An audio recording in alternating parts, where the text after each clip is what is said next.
Thank you for tuning in to Coppin with Comic. I'm Brian Coppin, and we're here with comic Tristan Miller.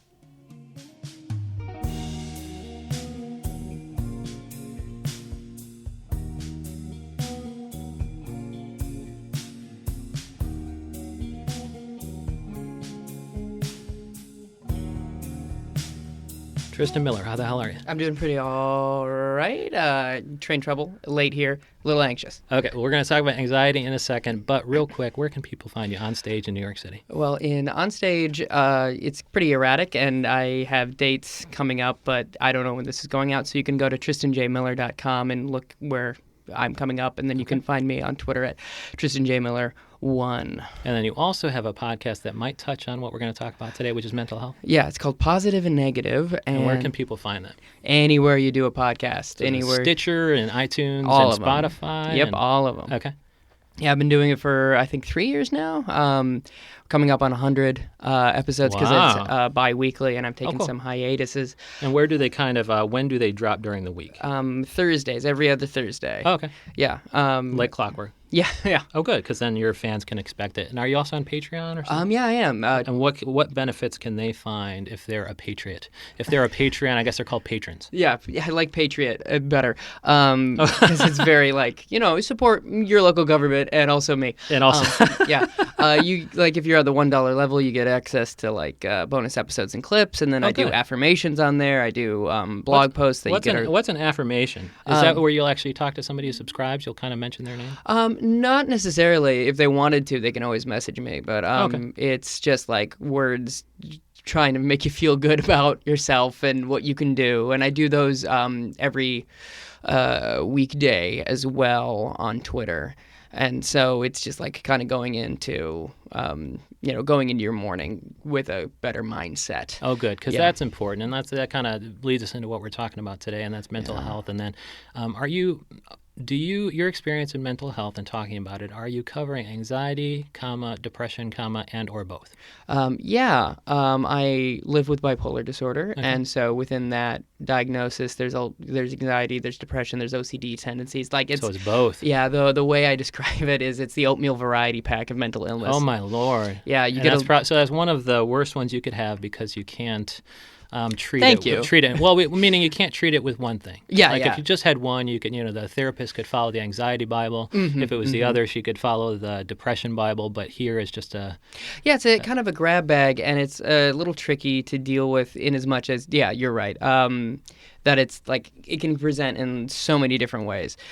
However, there's been a lot more research lately, and there was a lot more, new medications and new techniques based off of the research that's being done. Even within the last 30 years, it's been leaps and bounds. So that's really great. Oh, the people suffering, I guess suffering is a bad word, but the people who are experiencing it it's good they're living at the right time in history. And are you able to talk about it on stage? I know Gary Goldman just did a special about depression. Yeah, so I really liked it a lot, and he was able to just give it the poetic treatment as he tends to do, meaning his turns of phrase can be very poetic when he's talking about Trader Joe's or when he's talking about the beautiful writer.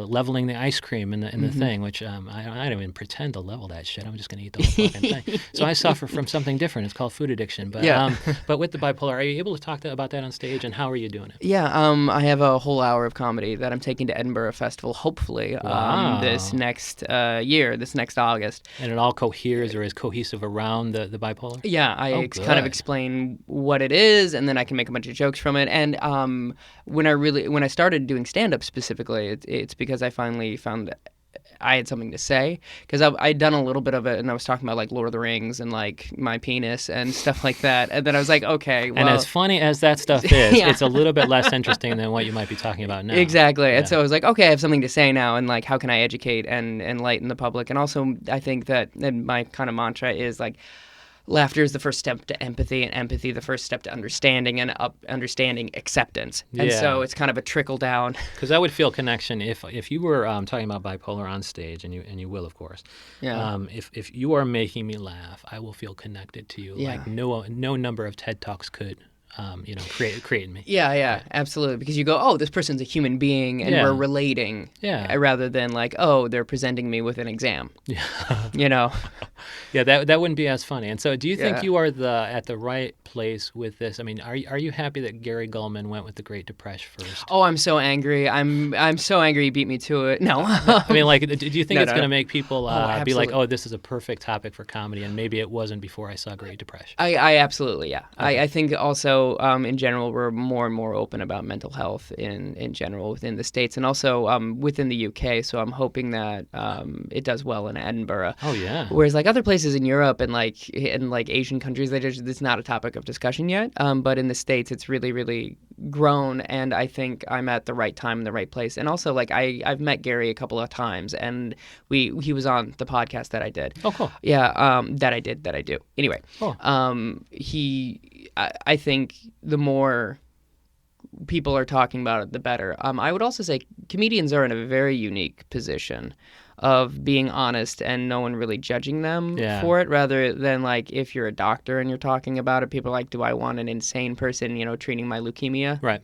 Whereas like You can be honest about it at work and not be fired. exactly. Yeah, and like the arts have always been like for misfits. So it's a perfect job. Maria Bamford, who also has bipolar disorder, is like, it's perfect because you work like 2 hours a day. Yeah. And, all you're doing is talking. The Yep. only tricky bit is being funny, Yeah, and so Bamford's has she been talking about it on stage for quite a while? Yeah, I think, for a few years now. She had that show, Lady Dynamite, that's on Netflix, which is fantastic. And it's zany. And I Yeah. think I started it, but it was a little bit too absurdist for me. It- wild. Yeah, it must stay hilarious because she's funny, but it's just so, like, it takes a Gary Gulman to...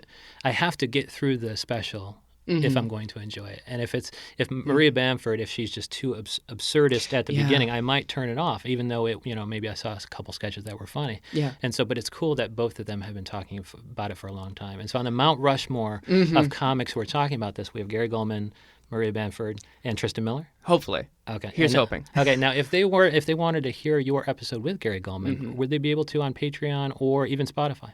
Yeah, it's already available to the general public. He did it about a year ago before Great Depression came out. And Oh, we cool. actually talk a little bit about his process of writing it. And I regret not talking to him more because at the end of the episode, he's like, oh, by the way, I was in the hospital. And I was like, oh, we're at an hour and 20. Yeah, we could have Oh, talked about that. Yeah, Right, yeah. But I think it's a really good interview, and I was really, really happy to meet him because he's such a great comedian. He's such a kind man as good, well. Good. You Well, know? let's all be that funny and that kind and that open about what we're doing. And so, what's the name of the podcast again? Positive and negative. Positive and Negative, and it's available everywhere. And if they want to see you in person, they can see your show dates at tristanjmiller.com. Yeah, yeah. Hopefully, I'll update them today. After I'm recording this, I'm gonna make sure. Oh, sounds good. Get to it. Thank you so much, Tristan Miller. Yeah, thank you.